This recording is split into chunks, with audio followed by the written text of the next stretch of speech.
છેલ્લા કેટલાય દિવસથી સદભાવના ઉપવાસના મારા સંકલ્પના ભાગરૂપે હું રાજ્યના જુદા જુદા જિલ્લાઓમાં જઈ રહ્યો છું. ડાંગ જિલ્લો એ રાજ્યનો સૌથી નાનામાં નાનો જિલ્લો છે. એક પ્રકારે એક તાલુકો છે.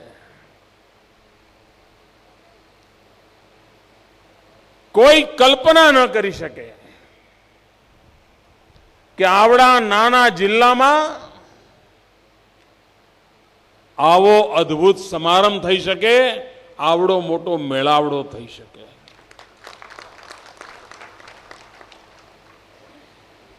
હજારો લોકો હકડેઠઠ,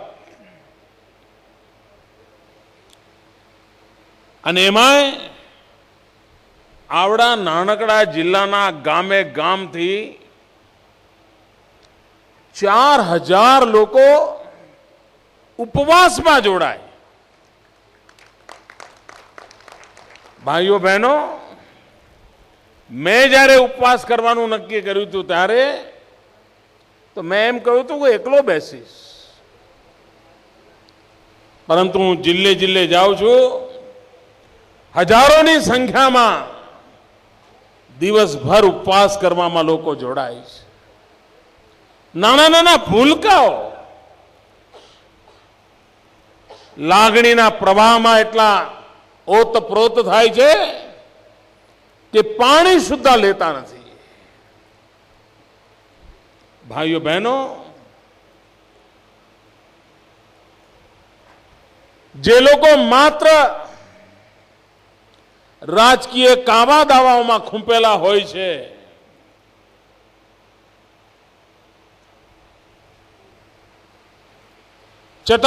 ચટાકેદાર વાતોમાં મશગુલ હોય છે, એમના માટે જનતા જનાર્દનની સદભાવનાની આ શક્તિનો અનુભવ કરવો અઘરું કામ છે. એ કલ્પના જ ન કરી શકે.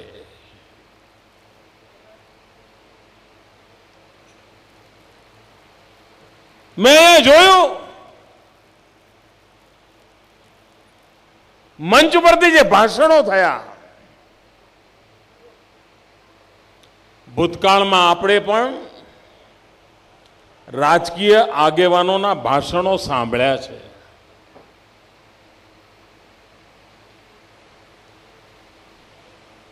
ગમે તેવો સમારંભ હોય, ગમે તે કાર્યક્રમ હોય, રાજકીય કાવા દાવાની વાતો જ ભાષણમાં હોય. કોઈને ઉતારી પાડવો, કોઈની ઠેકડી ઉડાવી, કોઈની પર આરોપ કરવા, સરકારમાં હોય એ પણ એ જ કરતા હોય, વિપક્ષમાં હોય એ પણ એ જ કરતા હોય, અને જનતા જનાર્દન પર તાલીઓ પાડીને છૂટી પડતી હોય. દેશ આઝાદ થયો ત્યારથી આપણે એક જ ભાષા સાંભળેલી છે, વિખવાદની, વિવાદની. એકબીજાને નીચે કેમ પાડવા, બીજાને ખરાબ બતાવીને પોતાને ઉજળા કેમ બતાવવા, આ જ સાંભળ્યું છે. આજે સવારથી અહીંયા ભાષણો સાંભળ્યું છે. હું વિજયભાઈને સાંભળતો હતો, આપના લોકપ્રિય ધારાસભ્યને. કડકડાટ, માત્ર ને માત્ર વિકાસની વાતો, માત્ર ને માત્ર વિકાસની વાતો. અહીંયા જેટલા ભાષણો થયા, અન્ય નાના નાના ગામના લોકો પોતાના પ્રતિભાવ આપવા આવ્યા હતા. કોઈ સરપંચ, કોઈ તાલુકાના, એમણે પણ વાત કરી તો કઈ કરી? વિકાસની વાત કરી. એનો અર્થ એ થયો કે રાજ્યની અંદર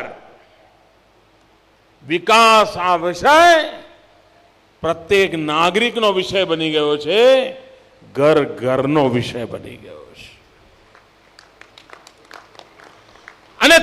માહોલ બને, નહીં તો ન બને. અને વિકાસની વાત કરવી હોય ને તો મહેનત કરવી પડતી હોય છે. વિકાસ પણ કરવો પડતો હોય છે, વિકાસની વાત કરવા માટે પણ ધ્યાન કેન્દ્રિત કરવું પડતું હોય છે. ગાળાગાળી કરવા માટે કાંઈ જોઈએ નહીં, કાંઈ પણ બોલી શકાય. એમાં ક્યાં આંકડા કે પુરાવા જોઈતા હોય છે. દે દીદાદીદ કરો. ભાઈઓ બહેનો, આ ગુજરાતની 10 વર્ષની વિકાસ યાત્રાનું પરિણામ છે કે સામાન્યમાં સામાન્ય માનવી વિકાસની વાત કરતો થયો છે. એ કોઈ રજૂઆત કરે છે, અપેક્ષા વ્યક્ત કરે છે, તો પણ વિકાસની વાત નહીં કરે છે. આ બાબતો જે બતાવે છે કે ગુજરાતનું ભાગ્ય કેટલું ઉજળું છે, ગુજરાતનું ભવિષ્ય કેટલું ઉજળું છે. ભાઈઓ બહેનો, અહીંયા જે કાર્યક્રમની રચના મેં જોઈ, એક દિવસના સદભાવના મિશનમાં આખીએ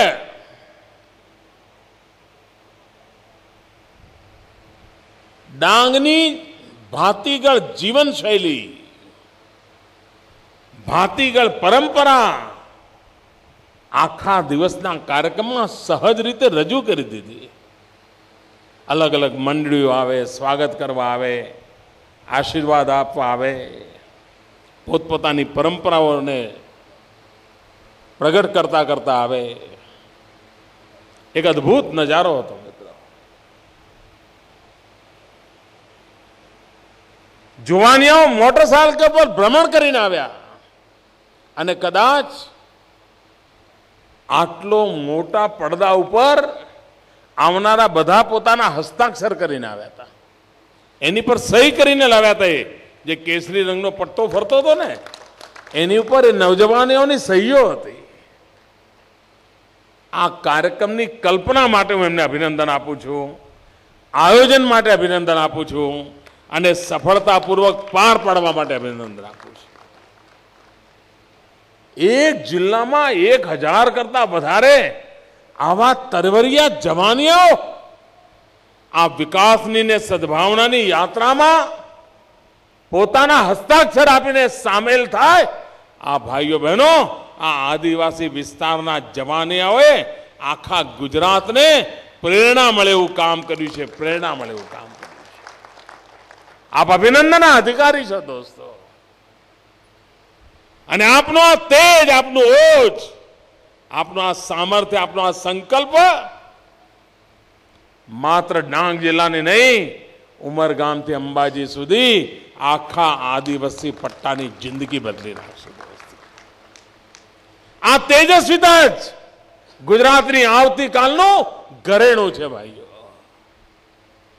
અને હું તેજસ્વીતાનો પૂજારી માનવી છું. હું ક્ષમતાનો આદર કરનારો માનવી છું.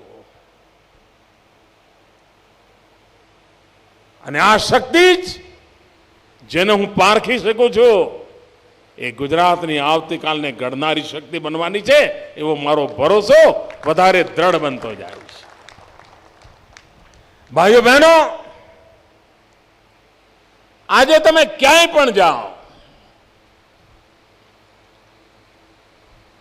કેટલાકને થતું હશે કે મુખ્યમંત્રી ડાંગ શું કરવા આવ્યા. મારે માટે આ બાબત બહુ સહજ છે. મારી જવાબદારી છે આ રાજ્યના વધુમાં વધુ નાગરિકોને મળવું. એ મારે મન અત્યંત પવિત્ર અને આનંદદાયક કામ છે. જેટલો આનંદ તમને મંદિરમાં જઈને ભગવાનને મળવાનો આવે ને, એટલો જ આનંદ આ જનતા જનાર્દનના દર્શન કરવામાં મને મળે છે. એક આધ્યાત્મિક અનુભૂતિ કરું છું અને તેથી જ્યાં મોકો મળે ત્યાં હું જતો હોઉં છું. હમણાં મને 3 કુટુંબ એવા મળ્યા, આદિવાસી માતાઓ, પોતે તો ભણેલી નથી, સામાન્ય છે. એમણે એમને કહ્યું કે સાહેબ જે કામ અમે ન કરી શક્યા એ તમે કરી આપ્યું. મેં કહ્યું શું? તો કે અમારો દીકરો ચીનમાં ભણે છે, કોઈ ત્રીજા વર્ષમાં ભણે છે, કોઈ પહેલા વર્ષમાં ભણે છે, પણ અમે કઈ એની હોજ સંભાળ લેવા જઈ શક્યા નથી. આ રાજ્યના મુખ્યમંત્રી તરીકે આપ ગયા, અમારા સંતાનોને મળ્યા અને અમારા સંતાનો એમને ફોન પર કહ્યું, ફોટા મોકલી આપ્યા. ભાઈઓ બહેનો, એ મા બાપને આનંદ થાય બહુ સ્વાભાવિક છે કે ચીનની અંદર એમનું સંતાન કેવી રીતે રહેતું હશે, શું કરતું હશે. આ રાજ્યનો મુખ્યમંત્રી જાય અને શોધીને મળીને આવે. જેમાં જે ડાંગમાં મળું છું એ જ ભાવથી ચીનમાં મળું છું.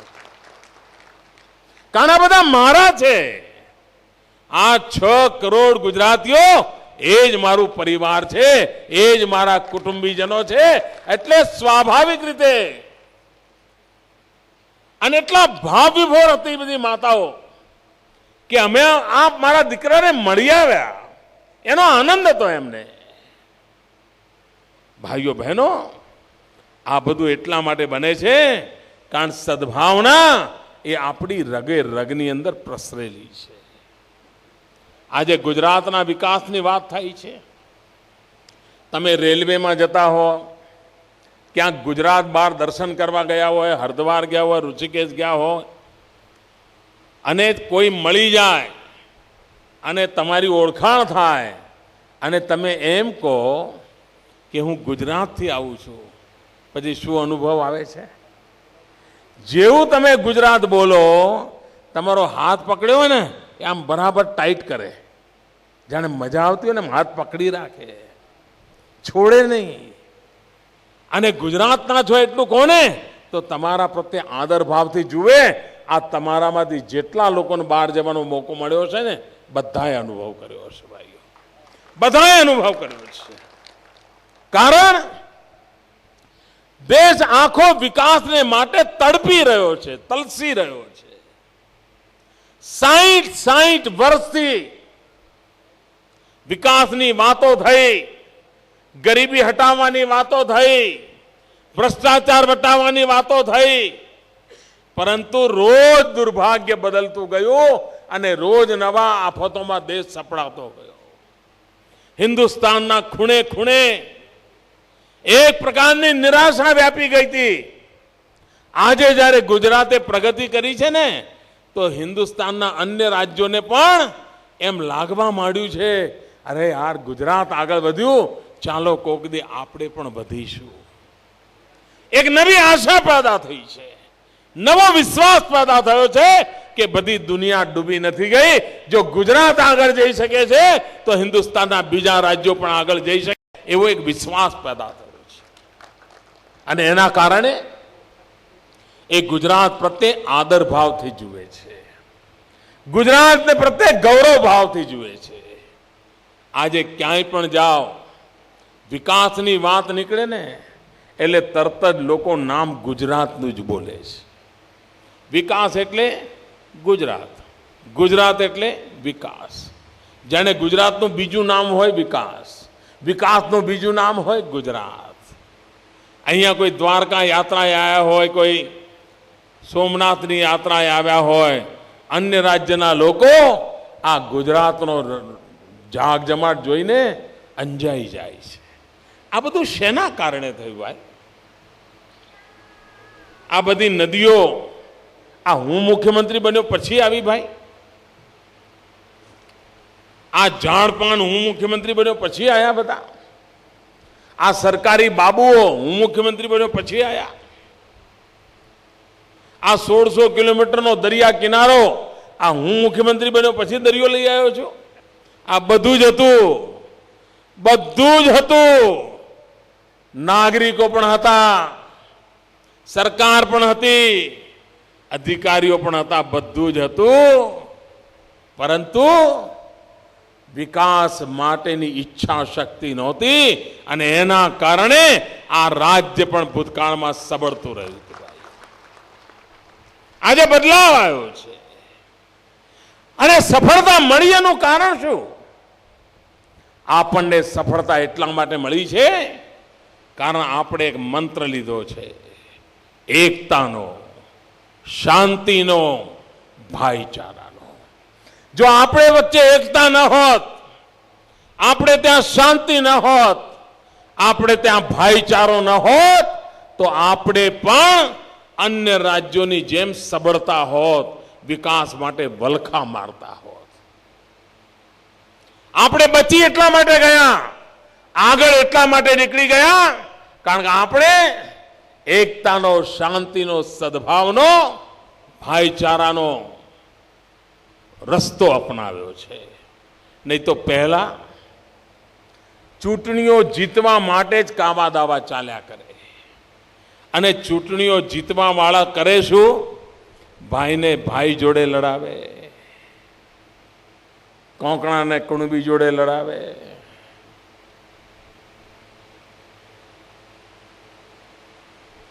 ઉપરવાળા પર્વતાળવાળા હોય તેને સપાટવાળા જોડે લડાવે, શહેરવાળાને ગામડાવાળા જોડે લડાવે, વાંસફોડિયાને ભીલ જોડે લડાવે, ભીલને વાંસફોડિયા જોડે લડાવે, કાથોડિયાને વસાવા જોડે લડાવે, વસાવાને કાથોડિયા જોડે લડાવે. આ જ બધું કરવાનું. એક જાતિને બીજી જાતિ જોડે લડાવવાની, એક સમાજને બીજા સમાજ જોડે લડાવવાનો, એક પંથને બીજા પંથ સાથે લડાવવાનો, સાંપ્રદાયિક ઝઘડા કરાવવાના, જાતિવાદના ઝેર રેડવાના. ગામમાં બે ભાગ કરી નાખ્યા હોય, દરેક ગામને બે ટુકડા મેચી નાખ્યું હોય સાહેબ. અને જ્યાં સુધી બે ગામ ભેગા થાય ને તો પાછું પેલું આઈને અંદર મરચું ભભરાઈ જાય. આ જ ચાલે. આપણે આ બધાને દેશવટો આપવાનું નક્કી કર્યું છે. સમરસ ગામ બને, એકતા બને, સાથે મળે અને વિકાસની જ વાત થાય. આ બધું દફનાવી દેવું છે. અને એ માટે મારે દુનિયાને કહેવું છે કે તમે જે ગુજરાતના વિકાસની વાત જુઓ છો, એના મૂળમાં આ સદભાવના પડી છે, એના મૂળમાં અમારી સમાજની એકતા પડી છે, એના મૂળમાં અમારો શાંતિ અને ભાઈચારો પડ્યો છે, જેના કારણે આ શક્ય બન્યું છે. એ મારે દુનિયાને પણ કહેવું છે. સાથે સાથે આપણે પણ જે માર્ગે ગયા એના કારણે સફળતા મળી છે, એ માર્ગ છોડવો નથી, એનો સંકલ્પ કરવો છે, એ માર્ગને વધારે મજબૂત કરવો છે અને આપણે આગળ વધવું છે. આપ વિચાર કરો, ડાંગ જિલ્લાનો વિકાસ થાય ને એમાં કેવું આવે? પૂર્વ ડાંગ અને પશ્ચિમ ડાંગ. પૂર્વ ડાંગ આમ રહી જાય ને પશ્ચિમ ડાંગ આમ થઈ જાય. કેમ ભાઈ? કેમ પૂર્વ ડાંગ વાળાએ ગુનો કર્યો? એમનો વિકાસ ના થવો જોઈએ, પણ એમને નહોતું સુધતું. કારણ એમને રાજકીય કાવા દાવા માટે પશ્ચિમ ડાંગ પૂરતું હતું, એટલે પૂર્વ ડાંગ તરફ જોવાની ફુરસદ જ નહોતી. મારે તો ડાંગ એટલે આખે આખું ડાંગ, બધે બધા ગામ, બધે બધી જાતિ, બધે બધા સમાન, ભાઈ હોય કે બહેન હોય, વૃદ્ધ હોય કે જવાન હોય, બધા જ મારા, બધાનું જ મારે ભલું કરવું છે. એ ભાવથી મારે આગળ વધવું છે. અને એટલે વિકાસના આખા બાબતને અમે એ દિશામાં લઈ ગયા છીએ. ભાઈઓ બહેનો, આપ વિચાર કરો, એક સમય હવો, કોઈ પણ મુસીબત આવે તો સૌથી વધારે સહન કરવાનું કોને આવે? બહેનોને આવે. આટલી બધી કાળજાળ મોંઘવારી, તકલીફ કોને? બહેનોને. છોકરું રડતું હોય, ખવડાવવું શું? તકલીફ બહેનોને. મહેમાન ઘરે આવી જાય, પુરુષ તો કે મહેમાન આયા છે, જરા કઈ રાંધજે, પણ એને ખબર પડે કે આ મોંઘવારીમાં મહેમાનને કેમ પીરસવું. મુસીબત બહેનો ભોગવે. ભાઈઓ બહેનો, આ બહેનોની ચિંતા કોણ કરે? આ રાજ્ય છે જેણે બહેનોની ચિંતા કરી. આજે હું અહીંયા ઉપવાસ પર આવ્યો છું. અમારા કેટલાક મિત્રો બીજા જગ્યાએ ઉપવાસ પર બેઠા છે, ત્યાં આગળ ગાળાગાળી કરવાનો, ગાળો ભાંડવાનો કાર્યક્રમ ચાલે છે. પણ મારે એમને પૂછવું છે કે ભાઈ, તમને આજે જ આ નરેન્દ્રભાઈ મોદી યાદ આવ્યા? હું તો પહેલાંય ડાંગમાં આવ્યો હતો 3 દિવસ અહીંયા જંગલોમાં ગયો હતો અને આદિવાસી દીકરીઓ નિશાળે જાય એના માટે ઘરે ઘરેથી આ દીકરીઓને, આદિવાસી દીકરીઓને નિશાળે લઈ જવા ગયો હતો. કેમ તમને એ દાડ સૂઝ્યું નહીં ભાઈ કે ચલો મોદી સાહેબ 3 ગામમાં જાય છે તો અમે 5 ગામમાં જઈશું? એ 50 દીકરીઓને નિશાળમાં દાખલ કરાવે છે તો અમે 150 દીકરીઓને દાખલ કરાવીશું? એ નથી કરવું. સારા કામની સ્પર્ધા નથી કરવી. ભાઈઓ બહેનો, દિવસ રાત એમ કહે છે કે આ બધા પૈસા દિલ્હીથી આવે છે, દિલ્હીથી. ભાઈઓ બહેનો, આ પૈસા કોના છે? કોના છે? કોઈના કરિયાવરમાં આવ્યા છે? નાના રૂપિયા કોઈના કરિયાવરમાં આવ્યા છે? આ રૂપિયા છે કોના? આ રૂપિયા ગાંધીનગરના પણ નથી, દિલ્હીના પણ નથી. આ 6 કરોડ ગુજરાતની જનતાના પૈસા છે. એના માલિક તમે છો. આ તમને ગાળો માંડે છે. નાના અમે ભિખારી છીએ, દયાદાન કરો જ ભાઈ. અને તમારે સાંભળવું હોય તો સાંભળી લો. ભાઈઓ બહેનો, દર વર્ષે ગુજરાતમાંથી કરવેરાના જે પૈસા દિલ્હીની તિજોરીમાં જમા થાય છે, ઇન્કમ ટેક્સના, એક્સાઇઝના, કસ્ટમના, કરવેરાના પૈસા જે દિલ્હીની તિજોરીમાં જમા થાય છે એ રકમ 50,000 કરોડ રૂપિયા કરતા વધારે હોય છે. 2.5 લાખ કરોડ રૂપિયા. એનો હિસાબ આપવા તૈયાર નથી. રૂપિયા જાય છે કે એનો હિસાબ આપો ને ભાઈ. પણ ના, આ ગુજરાતની જનતાના પૈસા દિલ્હીના તિજોરીઓ ભરે છે. આ ગુજરાતના પૈસા આવે છે ત્યારે તો તમે પગાર ચૂકવી શકો છો. એ તમારી દશા છે. ભાઈઓ બહેનો, ગુજરાતે આપવાનું જ કામ કર્યું છે. ગુજરાત માંગનારું રાજ્ય નથી. અને જે લોકો ગુજરાતને આ પ્રકારનું કહે છે એ લોકો ગુજરાતનું અપમાન કરે છે, અહીંની પરિશ્રમી જનતાનું અપમાન કરે છે. આ પ્રજાના પુરુષાર્થ, પ્રજાના પૈસા છે. એની પર કોઈ દાવો ન કરી શકે. અમે નથી કહેતા ને કે અમારા પૈસા છે, પ્રજાના પૈસા છે. પણ પહેલા ગમે ત્યાં સરકારના પૈસા પડ્યા હોય ને, પંજો પડ્યો જ હોય. અને અકળામણ એટલા માટે છે ને કે હવે હું કોઈ પંજો પડવા દેતો નથી.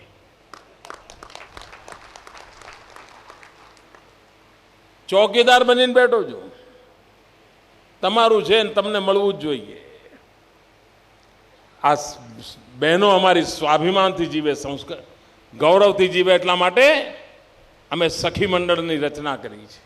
આજે હું અહીંયા પ્રદર્શન જોતો તો બધી સખી મંડળની બહેનો કોઈ ને કોઈ ઉદ્યોગ પ્રવૃત્તિ કરતી હતી. આખા ગુજરાતમાં 2.5 લાખ જેટલા સખી મંડળો બન્યા છે. 25 લાખ જેટલી ગરીબ પરિવારની બહેનો, આદિવાસી બહેનો, દલિત બહેનો, બક્ષીપંચની બહેનો એની સભ્ય બની છે. અને એ 1-1 રૂપિયો, 2-2 રૂપિયા, 5-5 રૂપિયા જમા કરાવે છે. એ રૂપિયા જમા કરાવે એમાં સરકાર ઉમેરે છે, બેંકમાંથી લોન અપાવે છે. અને આજે મારે ગૌરવભેર કહેવું છે કે મારી આ બહેનો પાસે 1400 કરોડ રૂપિયાનો કારોબાર આ સરકારે આપ્યો છે. 1400 કરોડ રૂપિયા, 1400 કરોડ રૂપિયા. એમાંથી એ ભેંસ લાવે છે, ગાય લાવે છે, જૂનું દેવું થયું હોય તો દેવું ચૂકવે છે, ઘરમાં માંદું સાજું હોય તો દવા કરાવે છે, દીકરાને દીકરીને ભણાવવા માટે બહાર મોકલવા હોય તો ફી ભરે છે. આ રૂપિયા એના કામમાં આવે છે.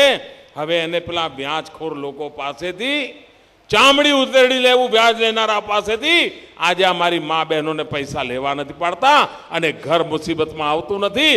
આજે 1400 કરોડ રૂપિયા બહેનોના હાથમાં મૂક્યા છે. આવનારા દિવસમાં આ આંકડો મારે 5000 કરોડ રૂપિયા લઈ જવો છે. 5000 કરોડ. ભાઈઓ બહેનો, આ કોંગ્રેસના રાજમાં 5000 કરોડ કોને કહેવાય ને એ ખબર નહોતી એમને. એ ખબર નહોતી ભાઈ. ગુજરાત સરકારના બજેટ એમના જમાનામાં 5000 કરોડ આખી સરકારના બજેટ નહોતા. આ સરકાર ગરીબ બહેનોના હાથમાં 5,000 કરોડ રૂપિયા આપવાની યોજના સાથે આગળ વધી રહી છે. પહેલા શું આપતા હતા ભાઈ? આદિવાસીઓનું કલ્યાણ કરવું શું કરે? મરઘા બતકાની લોન આપે. બોલો, આદિવાસીઓનું કલ્યાણ કરવા માટે સરકાર મરઘા બતકાની લોન આપે અને પેલા આદિવાસીને સમજાવે કે લો આ 5 મરઘાની લોન લો, આ 5 મરઘા લેશો એમાંથી આટલા ઈંડા થશે, એ ઈંડામાંથી આટલા મરઘા થશે, એ મરઘામાંથી પાછા આટલા ઈંડા થશે, પછી તમે આટલા ઈંડા વેચશો એટલે મહિને આટલા રૂપિયા કમાણી થશે, 12 મહિનાની આટલી કમાણી થશે, એટલે તમારું તો પાકું ઘર થઈ જશે, ઘેર ગાડી આવી, આવું બધું સમજાવે. એટલે પેલો આદિવાસી પણ એમ સમજે, વાહ લો આ સરકાર બહુ સારી છે, 5 મરઘાની લોન આપે. અને પેલો આદિવાસી બિચારો હોંશે હોંશે મરઘા લઈને ઘેર જાય અને જોતો હોય હવે ઈંડું ક્યારે થાય, ઈંડું ક્યારે થાય, ઈંડું ક્યારે થાય, ઈંડું ક્યાં વેચવું એ જ ગણતો હોય. અઠવાડિયું થયું હોય અને કોઈ સાહેબ ઘેર આવે મળવા માટે, લાલ લાઇટવાળી ગાડી આવીને ઊભી રહે. હવે પેલો આદિવાસી ભલો ભલો, ભાઈ સાહેબ આવો આવો આવો, એમ કરો સાહેબ જમીન જજો. તો પેલાને ખબર હોય કે મરઘી આવેલી છે, તો કે સારું ત્યારે લો ત્યારે જમીન જઈશું, બસ પતી ગયું સાહેબ, એક મરઘી પૂરી. બીજા અઠવાડિયે બીજા સાહેબ આવે, બીજી મરઘીનો વારો નીકળી જાય. 2-3 મહિનામાં તો 5 મરઘી પૂરી, ઈંડા ઠેકાણે રહી જાય, મુરઘી સાહેબના પેટમાં પહોંચી જાય અને આદિવાસીના ઘરમાં દેવાના ડુંગર થઈ જાય. આ જ કર્યું છે આ લોકોએ, આ જ કર્યું છે ભાઈઓ. મેં એમાંથી બહાર કાઢ્યા છે અને દીકરો ચીનમાં ભણવા જાય એના માટે લોન આપું છું, દીકરો વિમાન ઉડાવે એના માટે લોન આપું છું, સંતાનો ભણે એની ચિંતા કરું છું. ખેતીવાડી સુધરે, વાડી પ્રોજેક્ટ. આજે અમારો વાડી પ્રોજેક્ટમાં એનો ખેડૂત કાજુ પકવતો, કાજુ ભાઈઓ, કાજુ જોવા ન મળે ગરીબ માનવીને. તો કાજુ જોયા હોય તો દૂરથી ફોટો જોયો હોય. આજે કાજુ પકવે છે અને છોકરું રમતું હોય તો શાંત રાખવા માટે 2 કાજુના દાણા આપે, એટલે શાંત રે, કાજુ ખા. આ આદિવાસીના ઘરમાં કર્યું છે, આ કરાય ભાઈઓ. મરઘા બતકા કરીને લોકોને મરઘા બનાયા. તમે આ જ કામ કર્યું છે મિત્રો. સમાજ જીવનને પીખી નાખવાના ખેલ કર્યા છે એમણે. કોઈ વિકાસની વાત નહીં. હમણાં મને એક બધા જે મળવા આવતા હતા, એક ખેડૂતે મને કહ્યું કે એમણે બધા જે ઝાડ વેચામાં પૈસા આવ્યા. તો મેં કહ્યું શું કર્યું, આટલા બધા રૂપિયા આવ્યા? તો કારણ હું એકવાર ડાંગ આવ્યો હતો આ બધાને ચેક આપવા માટે. તો બધા વડીલ બધા ચેક લેવા આવે, કોઈને લાખ રૂપિયાનો ચેક, કોઈને 3 લાખનો ચેક. મેં એમને કહ્યું કે અમારા આઈએસ ઓફિસરો રિટાયર્ડ થાય છે ને, આવડા મોટા સાહેબ હોય, કલેક્ટર હોય, ડીડીઓ હોય, ડીએસપી હોય, રિટાયર્ડ થાય ને તો એ બિચારાના નસીબમાં 2 લાખ રૂપિયાનો ચેક નથી આવતો. આ તમે લંકોટી ભેર મારો આદિવાસી, આ રાજ્યની કમાલ જુઓ. હાથમાં 2-3 લાખ રૂપિયાના ચેક મેં આપ્યા હતા, એની પૈતૃક સંપત્તિનું ઝાડ કાપવાના. આઈએસ આઈપીએસ અફસર રિટાયર થાય એના હાથમાં આટલા રૂપિયા નથી આવતા જેટલા મારા આદિવાસીના હાથમાં આવે છે. મને એક ભાઈ ખેડૂત મળ્યા, મેં શું કર્યું? પછી મેં એમને કહ્યું, તે દાડે મને યાદ છે, હું અહીં આવ્યો ત્યારે મેં કહ્યું બીજા આટલા બધા રૂપિયા આવે છે ને બીજા લગ્ન ના કરતા, નહીં તો એક જ કાર્યક્રમ તરત બીજા લગ્ન કરી નાખે. મેં એ દાડે બધાને સમજાવતો હતો, મહેરબાની કરીને આ ના કરતા, છોકરાને હલકા કરજો, મોટા કરજો. છોકરો કુંવારો એને પરણાવજો, પણ તમે ઉતાવળ ના કરતા, એવું સમજાવતો હતો. આજે મને વડીલ મળ્યા, મેં પૂછ્યું, મેં કહ્યું શું કર્યું, આ બધા રૂપિયા આવ્યા? તો કે હું તો જીપ લઈ આવ્યો. બોલો, આવી જાઓ. શું કરો છો? કે બસ ખેતરે જવું છું. લો, જીપ લઈને ખેતરે જવું છે. મેં કહ્યું કાકા આના કરતાં ટ્રેક્ટર લાવ્યો તો કેટલું સારું થાત, ટ્રેક્ટર ભાડે ફરતું હોત. પણ ના, વટ પડે ને ગામમાં. મારા ભાઈઓ બહેનો, આપણે હમણાં વટ પાડવો નથી. હમણાં તો આપણે એટલું આગળ વધવું છે કે દુનિયા આપણો વટ જોવા આવે એવું આપણે કરવું છે. વટ પાડવામાં વેતરાઈ નથી જવાનું આપણે. કારણ મારે એક પેઢીની પ્રગતિ કરાવી છે ભાઈઓ, વિકાસ કરાવવો છે અને એ દિશામાં આગળ જવું છે. અને આ બધી જ બાબતો સંભવ છે એના માટે પ્રયાસ કરવાનો છે. શિક્ષણને આપણે પ્રાધાન્ય આપ્યું છે. આપ મને કહો, આદિવાસી છોકરાને કે છોકરીને એન્જિનિયર થવાનું મન થાય કે ના થાય? આદિવાસી સંતાનોને ડોક્ટર થવાનું મન થાય કે ના થાય? પણ બિચારાને એન્જિનિયર થવું હોય, ડોક્ટર થવું હોય તો પહેલા 12માના વિજ્ઞાન પ્રવાહની પરીક્ષા તો આપવી પડે ને. 12 વિજ્ઞાન પ્રવાહ પાસ ના કરે તો એની તો ફાટક બંધ જ થઈ જાય. આ કોંગ્રેસે બધાની ફાટકો બંધ કરી હતી. સાહેબ, આદિવાસી તાલુકામાં વિજ્ઞાન પ્રવાહની શાળાઓ જ નહોતી. તમને આશ્ચર્ય થશે. અને કોઈએ એમના વિરુદ્ધમાં એક શબ્દ લખ્યો પણ નહીં. એનું મને આશ્ચર્ય છે. 2001માં હું જ્યારે આવ્યો ને મેં જોયું કે મારા ગુજરાતના આદિવાસી તાલુકો એવા છે કે જ્યાં વિજ્ઞાનની શાળા નથી. જો વિજ્ઞાનની શાળા નહીં હોય તો 12મું ધોરણ કરીને એન્જિનિયર થવું હોય, ડોક્ટર થવું હોય, બિચારાની ફાટક જ બંધ થઈ ગઈ. ભાઈઓ બહેનો, મારી સરકારે આવીને આજે ગુજરાતના બધા જ આદિવાસી તાલુકાઓમાં વિજ્ઞાન પ્રવાહની શાળાઓ ખોલી નાખી અને 12મું ધોરણ વિજ્ઞાનનું કરીને આજે ડોક્ટર, એન્જિનિયર અને ચીનમાં ભણવા જાય, રશિયામાં ભણવા જાય, ત્યાં સુધી મથામણ કરી અને મારે આ બાળકોને આગળ લઈ જવા છે. વિકાસ આવી રીતે થાય.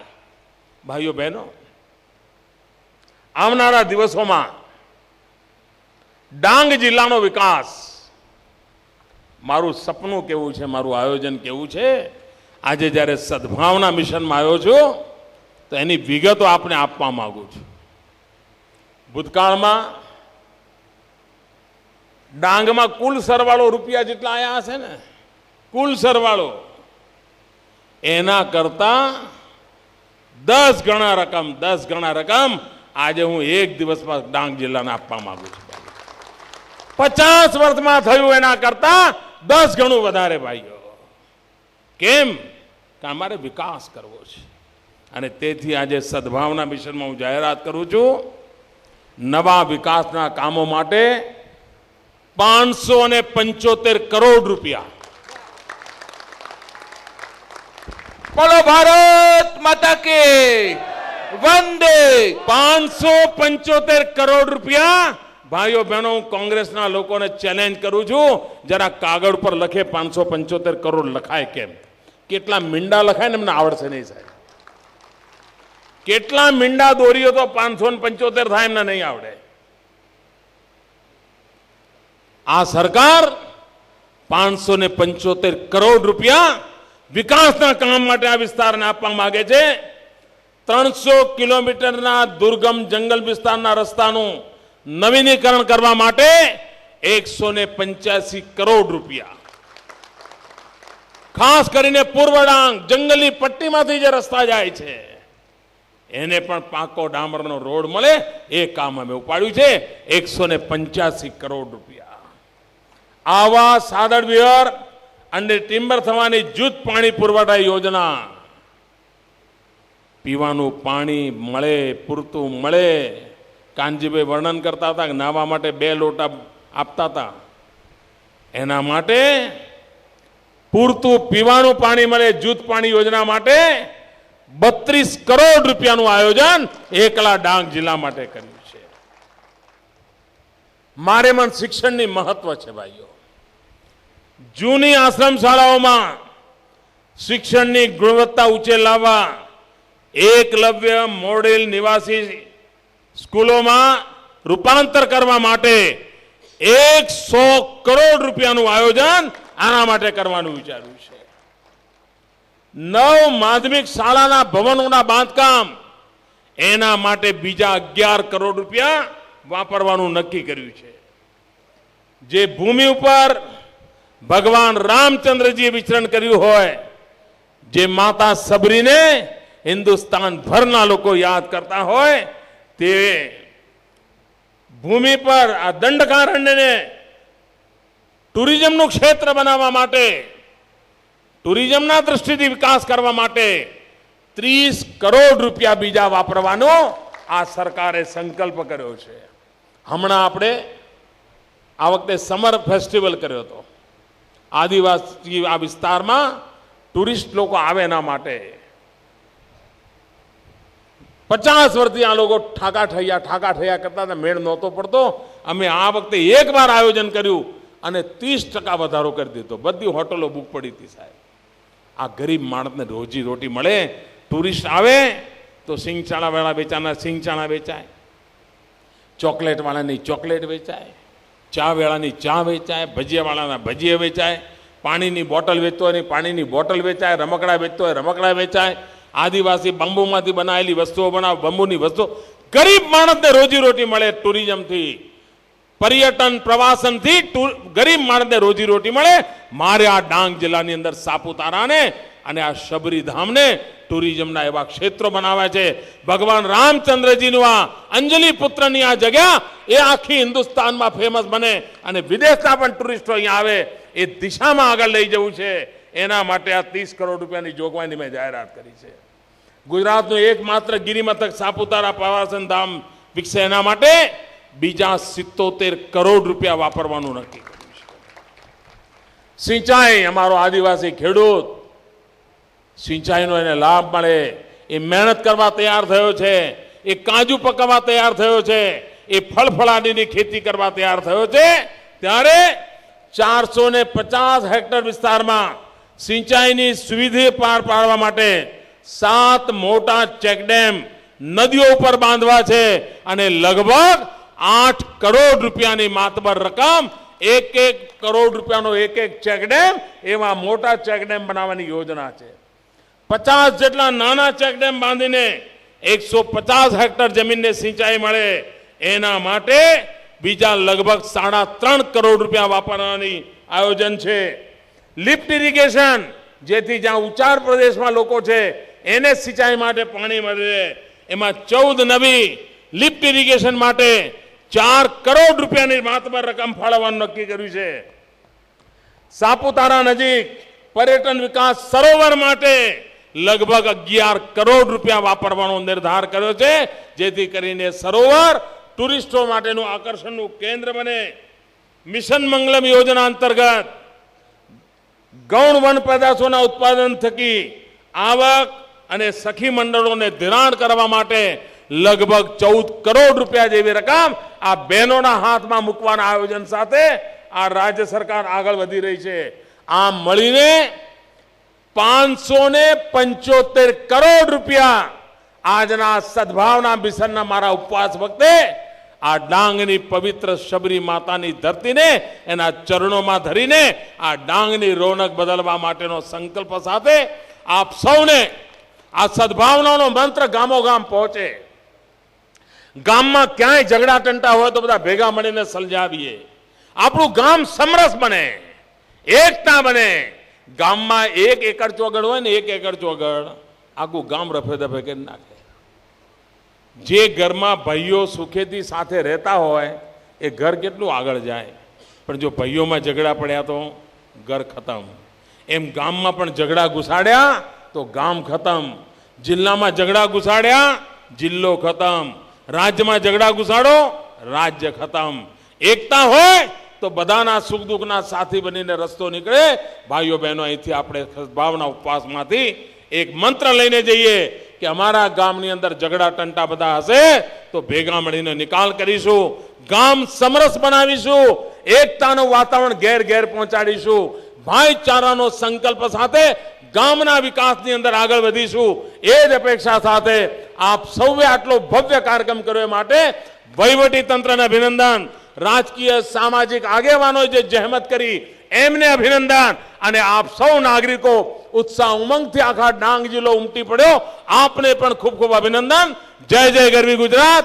મારી સાથે મુઠ્ઠી બંધ કરીને બોલીશું, ભારત માતા કી જય. 2 હાથ ઊંચા કરીને પૂરી તાકાત બતાવો. ભારત માતા કી જય. ભારત માતા કી જય. ભારત માતા કી જય.